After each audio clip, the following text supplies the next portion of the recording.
For long years, Toyota had been using its M engine series as a 6-cylinder in their models, yet from 1965, it ranged from 2 up to 3 liters and used natural breathing only, except a few applications in the second half of its lifespan.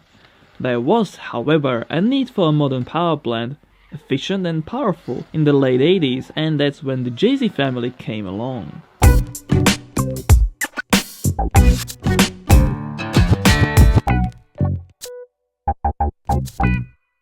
Following its predecessor, the JZ is also a straight 6, made of cast iron. The crankshaft is a forged steel one, the block has closed deck design for extra rigidity, and generally, the whole engine is made as rigid as possible. It was meant to be turbocharged from early development.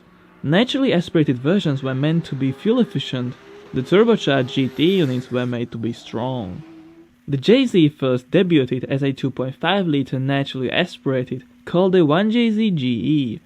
It had over-squared cylinders, dual camshafts with 24 valves, and electronic fuel injection. It was only sold with an automatic, producing 170 horsepower before 1995, and 200 horsepower afterwards thanks to a variable valve timing called the vvti.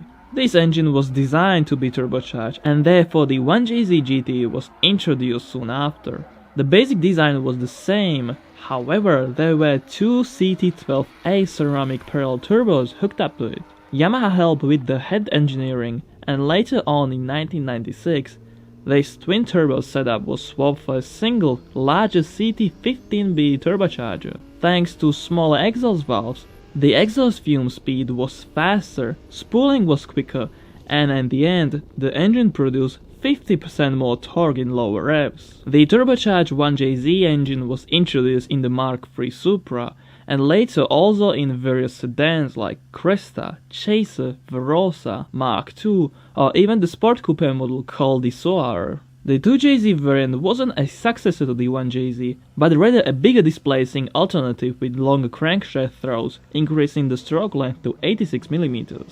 This squared ball stroke design brought a perfect balance between rev-happy character and torquey low and grunt. In short, it gained more power. It also had longer connecting rods and longer engine deck. The non-turbo 2JZ was very similar to the non-turbo 1JZ. There was a sequential electronic fuel injection, slightly higher compression ratio, and was still relatively beefily made. This cannot be said about the vvti equipped 2JZ, which has much weaker internals and is not ideal for turbocharging. Although many people think it is not true that the 2JZ GT was introduced with the Mark IV Supra, it was the Aristo 3.0V. Nevertheless, it was the Supra where it could be found cooperating with a manual box.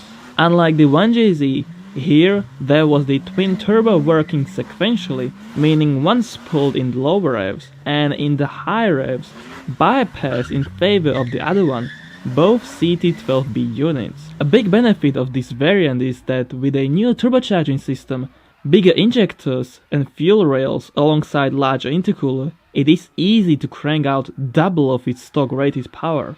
Around 2000, there were FSE versions introduced of both engines. Apart from the power gap caused by displacement differences, the design of the 1JZ FSE and 2JZ FSE was pretty much the same. The bottom end was similar, but the head design was unique with narrow valve angle.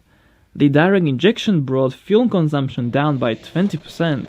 They are not that popular, even though especially the 2JZ FSE is very interesting with the pretty high 11.3:1 compression ratio. Generally, the JZ is extremely over-engineered, for which tuners can be very thankful Toyota for making this robust. That is the reason why it is the #1 tuning-friendly engine everybody thinks of first. You cannot anything but laud Toyota for making these reliable and strong engines.